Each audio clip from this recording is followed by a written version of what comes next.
The conflict in Gaza, as we know, has reached unprecedented levels of destruction and displacement.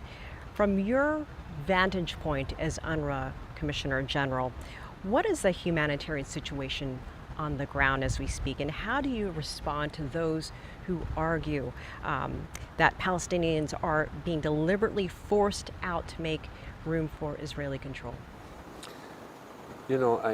I believe it's more and more difficult to describe the humanitarian situation. We are almost out of words. I think what Palestinians in Gaza are going through, it's hell in all its possible facets. We have seen over the last 20 months already a total destruction. We have seen that there is absolutely no safe place for the Gazan. We have seen that health center, hospitals, schools, worship places have been targeted. We have seen an extraordinary toll within the population. More than 65,000 people have been killed, among them a vast majority of civilian and women and children. And now Gaza is also described as being a place suffering of starvation. A famine has been declared, and weeks after the famine has been declared, you have an entire population in the north being forced again to move, and an unprecedented military operation taking place. Gaza is not only reduced in rubble, but it's almost reduced into dust right now. So it's unbelievable. Now, where is this leading us? Indeed, the entire population is forced to move from the north to the south. They will be parked in the south like a very large, overcrowded, open prison or concentration camp. And the question is, will the people in the Gaza be forced out of the Gaza Strip? Will Gaza continue, yes or not, to be the homeland of the Palestinians? I really hope so, but today no one can have any certainty right now. As we know, several countries, most recently France, several countries, including Canada, Australia, have recognized Palestine as a state. I want to get your reaction to that, and if this recent movement is going to make any difference for the people in Gaza, the situation on the ground, and also a path toward peace. What does this do?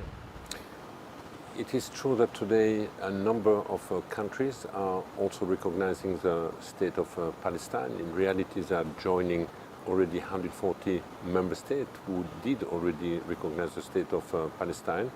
I believe it's definitely an important milestone. It's also a way to say that we need to do so now, because we have never been so far away from the reality of a two-state solution. And if we do not wake up now and genuinely commit politically to such a solution, that might never happen. So I believe it cannot be a goal in itself. The real work will have to start now. There is a kind of a roadmap also which has been agreed by the General Assembly a few days ago, which is the New York Declaration, which basically also tells what is expected to make this two-state solution a reality. So the declaration per se is not enough to make a change on the ground, but what could make a difference on the ground is a genuine commitment to achieve, to start with, a ceasefire, and once a ceasefire is in place, to implement the New York Declaration. So do you think this is helpful to get to a ceasefire? I do believe it is helpful to force the member states to show the real and genuine commitment to promote a political solution and to be more invested in a peace process. UNRWA has been accused by its critics of being politicized, while its defenders, of course, say that what UNRWA does is indispensable. How do you strike the balance between being a humanitarian, a neutral humanitarian agency, and speaking on issues that are political? You know, in this part of the world, everything is political. We are a human development focused organization, but evolving in an extremely divided emotional environment, highly politicized. I keep reminding colleagues that even talking about waste management in a Palestinian refugee camp can be read through a political lens. So it is true that the agency has been accused, especially since October 2023, of being politically biased, of having been infiltrated by Palestinian faction, including the Hamas or the Jihad. But in reality, all these attacks are part of disinformation campaign, which motivation is to strip the Palestinian from the refugee statute, dismantling the agency, getting rid of the agency, in reality aims at stripping the Palestinian from this statute, because there is a belief in Israel that the agency is perpetuating the dependency of the Palestinian refugees. But in reality, what's perpetuate the agency and the Palestinian refugee is nothing else than the absence of a political solution. China has become more active at the United Nations, including when it comes to Middle East issues.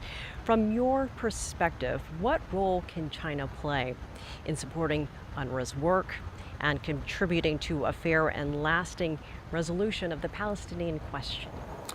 China has politically always been a strong supporter of the agency mandate, has always promoted, in fact, the renewal of the mandate in the absence of a political solution.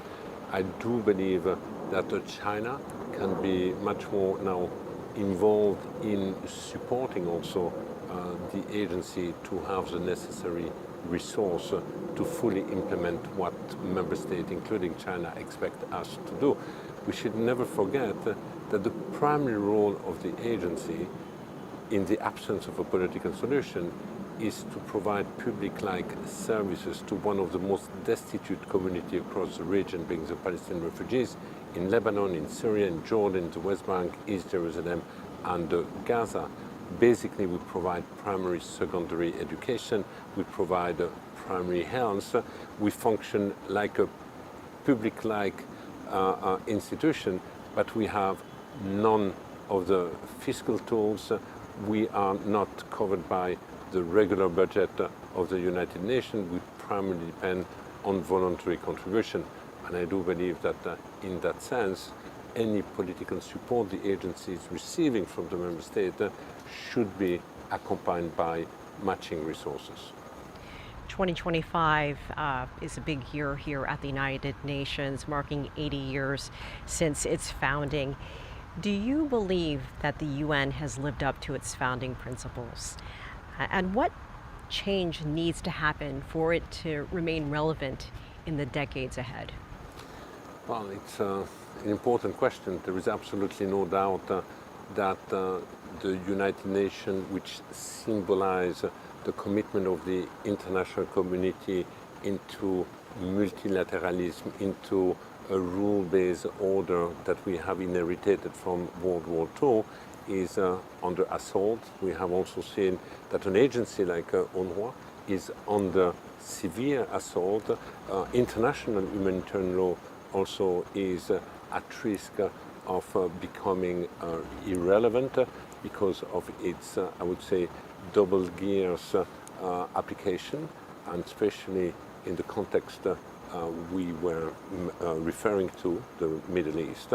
So more than ever, the UN80 should be the occasion of a reaffirmation of the member state that there is no alternative. We are in a world where there is more and more multipolarism, regionalism. Number of countries prefer to promote national agenda first, but in reality, many of the global problems will not be addressed without talking to each other. I do believe that the UN will continue to be relevant. There is no better convening place than the United Nations, but it needs to be treated better than it has been over the last few years.